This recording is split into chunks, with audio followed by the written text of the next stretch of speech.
decision. It's not something that happens to you, something you find, something that's out there, something you trip over. It's not something you stored away in your chest in the closet somewhere that you dig out later on. You don't find it in a book or in a church or anywhere else. Love is what? Your decision. It's not a commodity, it's a way of being. It's what you are. It's what the universe is made of. Everything is love. And yet we've been pretending for so long that we are something else. All of our problems stem from that one mistaken idea, that we are something other than love. And that love doesn't include everyone. And that love is not in the midst of everyone. Has this ever happened to you?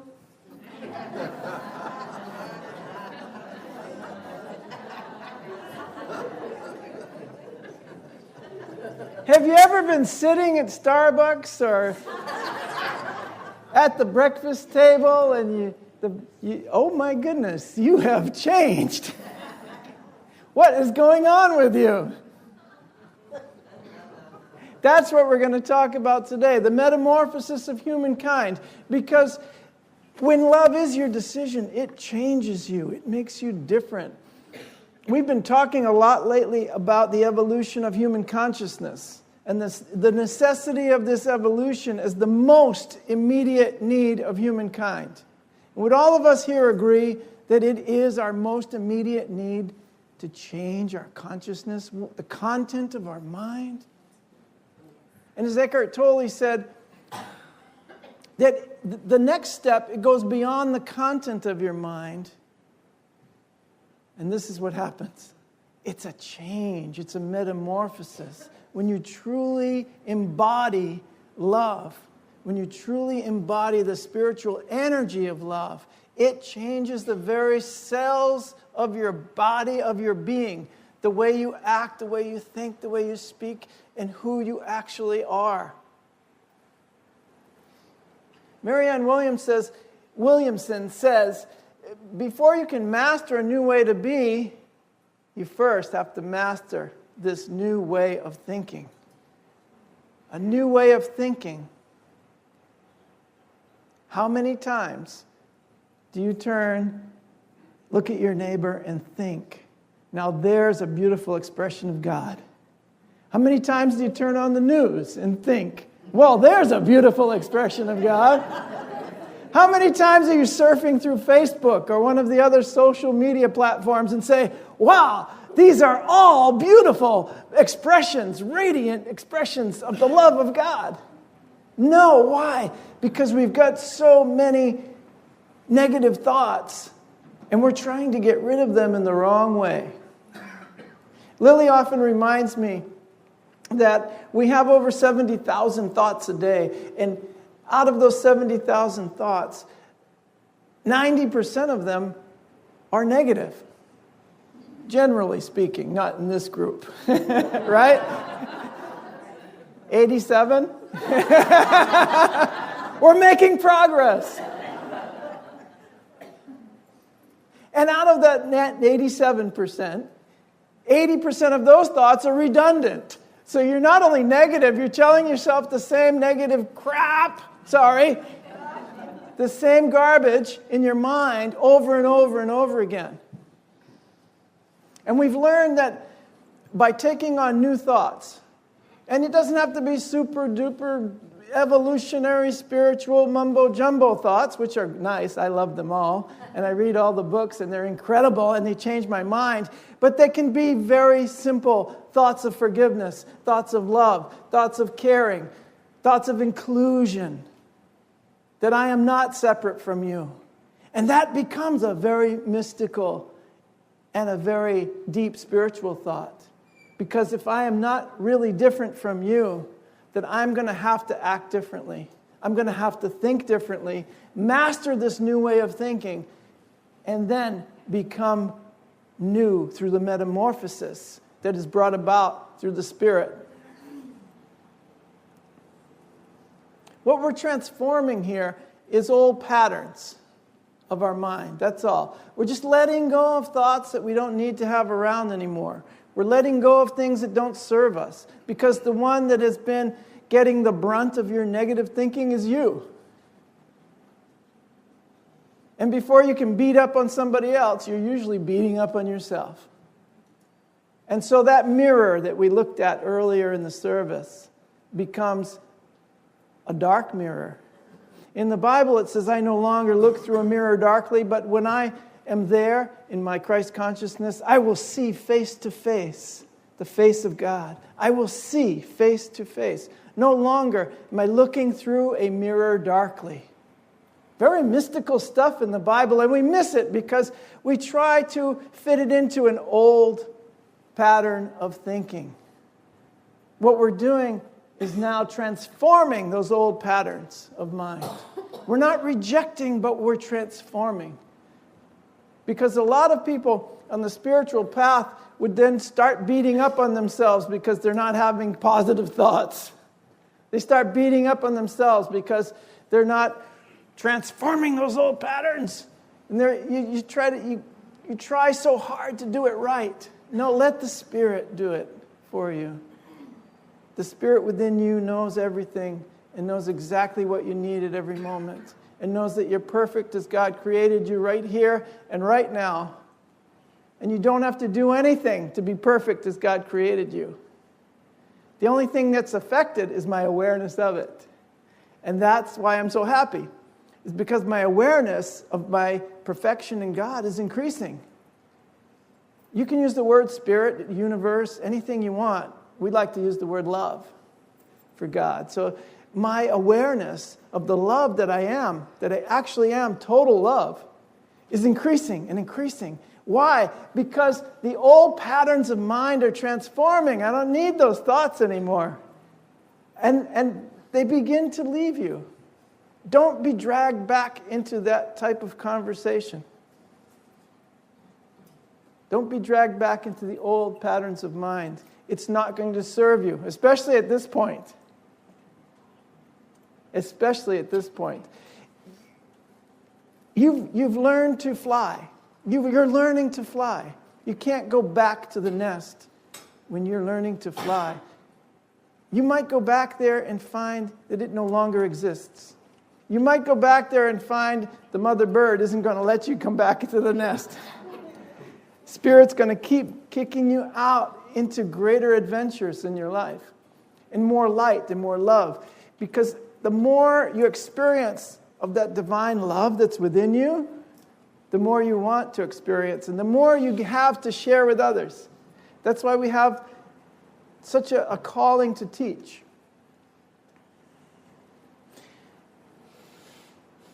The problem that we find is that when we are evolving, it starts to make some people uncomfortable. That never happened to you, right? And you try to describe what's occurring with you, and you try to share these wonderful things that you're learning, and they look at you with a blank stare.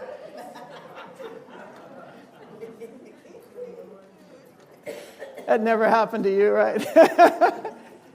Don't worry about that. Evolve anyway, because we're all evolving together.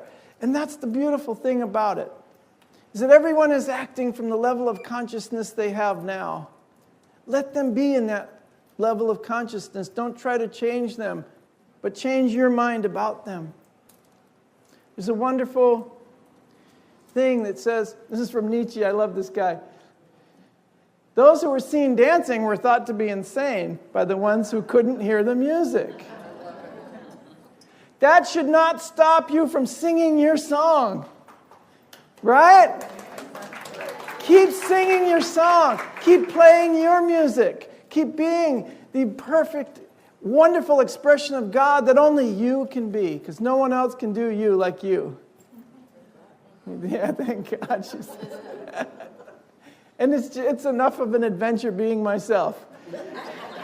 I don't want to try to be someone else. But let them have their evolution too. What's happening with you? You've changed, right? I can fly. Yes, I've changed. And you are changing as well. We're all changing together. So be patient with yourself, because this type of growth, it requires tenderness. It's holy ground. What's happening to you is very important, it's very special, and it's very intimate. And it's holy ground where your spiritual growth happens. There's no greater investment that you can make in yourself than your spiritual growth. So be gentle with yourself. Be tender with yourself. Accept that you are already perfect as God created you, and that you're becoming more aware of it. You don't have to do anything to get into heaven because you never left. And that's the truth. There is no place called heaven and no place called hell. It's all happening in your consciousness. And it's a wonderful day in my consciousness. Because I'm remembering heaven. I'm remembering who I am. And when I remember who I am, wow, I remember you. You were there in heaven with me. I remember. You're starting to remember the spiritual quality of each and every individual in your life. Now, you might have to have a conversation with yourself from time to time, because your heart and your head start to go in two different directions. Well, my heart's telling me to do this. My head's telling me, you can't do that. My heart's telling me to practice these spiritual principles, but my head's telling me it's not going to work.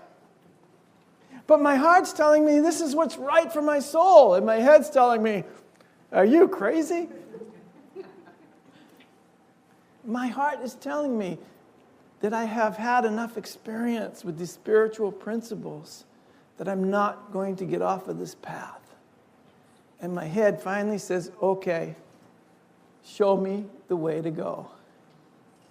And that's why we need the teaching, and we need the study, and we need the classes, and we need to get with each other during the week. We need to get together, and we need to have an experience together of our spiritual growth. And when it happens in that tender and compassionate place, then we really do make some progress. We really do make a lot of progress, because we're allowing for others to grow. We're not comparing anymore. We're acknowledging that you are perfect as God created you, and you're in a process. And that process is a very special point of your evolution. In the Bible it says, behold, in Corinthians, I will show you a mystery. I'm going to show you a mystery. We shall not all sleep, but we shall all be changed. The awakening is a change. It's a metamorphosis of humankind. It has been demonstrated, of course, in the Bible and in many spiritual texts and many traditions. But the opportunity is it happening for you? Chris is going, yes, it is. How old are you? 17, 18? 17. He's waking up already. It's happening for me, he says. It's happening for me. Why? Because love is my decision. Holy mackerel. We shall all be changed. That's the amazing part about it. We shall all be changed. So from Ephesians, and I love this scripture because it's very transformational, and it speaks to things that are happening to us now that are timeless. They were happening to those who followed Jesus, Yeshua, the Christ, and were becoming aware of their own Christ nature. You have to put on the new man, which was created according to God in righteousness and holiness of what? The reality. Now, this is the only... I forget which version that was. It was the New International Translation. I go on a website that has like 20 different Bible translations, and they all took out this part, except for this one, which is the reality. Your reality is that you were created according to God, that you are an extension of what God is. Whatever that is, the Supreme Spirit, the Supreme I Am, whatever you can expand your mind to experience, That's what you are. And allow that mind to expand in you through any means possible, because that is the reality. And when it is absolutely your reality, you're going to allow everyone to come into the awareness that that's their reality as well. I love it. So the other version is really cool also. It says, put on the new self. I like that better because it's not man or woman, it's self. Put on the new self. In A Course in Miracles, we often have this capital S, self. That's your true self. In Unity, it's the same thing. You're getting to know yourself, your true self. And the self that you thought you were, the old man, you're letting fall away. Put on the new self, because the new self was created to be like God and as God in true righteousness and holiness. So I want to translate those two words for you just real quickly. Righteousness would be right use. Righteous, right use of the law of God. The right use of divine law, of the laws of the universe. It's not good or bad. I'm all righteous, right? I'm doing better than somebody else, or I've achieved a level that's higher than somebody else, or I've evolved spiritually and you haven't. No, I'm using spiritual law in a way that increases my awareness of my true self, the capital S. That's righteousness, right use of divine law. And holiness is simply wholeness. There's not some things more holy than others. Everything is holy now, according to the song that Jack sings. Everything is holy now because I am seeing with the mind of God. I am seeing with the right use of the divine law that rules the universe. And I love it because when I looked in this Bible, this passage in Ephesians was called Live in Unity. And I want to read a little more for you, if you'll allow me to for a second. Therefore, now Paul was in jail when he wrote this. He said, therefore, prisoner of the Lord, I urge you to live worthy of the calling which you have been called, with all humility and gentleness, with patience, bearing one another in love, making every effort to keep the unity of spirit in the bond of love. There is one body and one spirit, just as you two were called to the one hope of your calling. There is one Lord, one faith, one baptism, one God, one Father, one Mother who is over... I added that part. One Father, Mother, who is all in all, who is over in all, through all, and in all of us. That sounds a lot like the first principle of unity. Live in unity, my friends. God is in all of us. And the metamorphosis of humankind is simply taking on, being a clear mirror for the divine presence of God. The divine presence. It's a presence that you bring when you walk into a room now. It's a presence that you bring of unity. And the next verse says, down in 24, this one right here. Put on the new man, which has been created in God's image, in righteousness and holiness that comes from truth. So I love it because one version says truth, the other version said reality. I want to go back to the other one. It says reality. So truth is reality. And the truth is that your reality is of love and only love. And that's what I intend to keep allowing to increase in my awareness.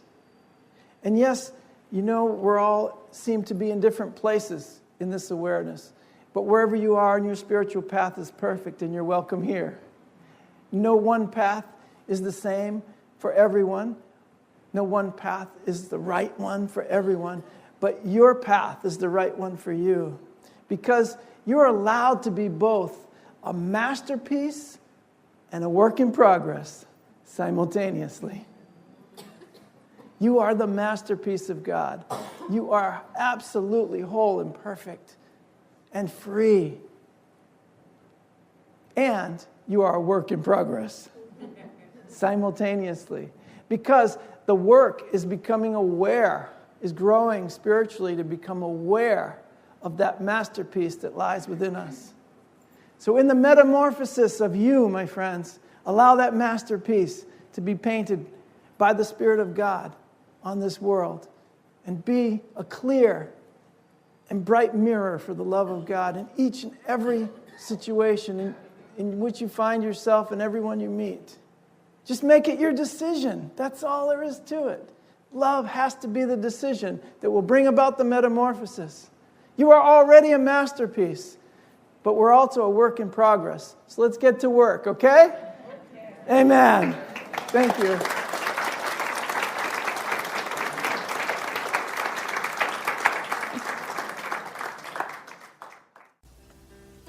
You have been watching the message from our Sunday celebration service here at Unity on Cape Cod, providing a positive path for spiritual living. Please join us every Sunday morning at 10 a.m. at 147 Walton Ave, Hyannis, Mass. And visit us online at www.unityoncapecod.org.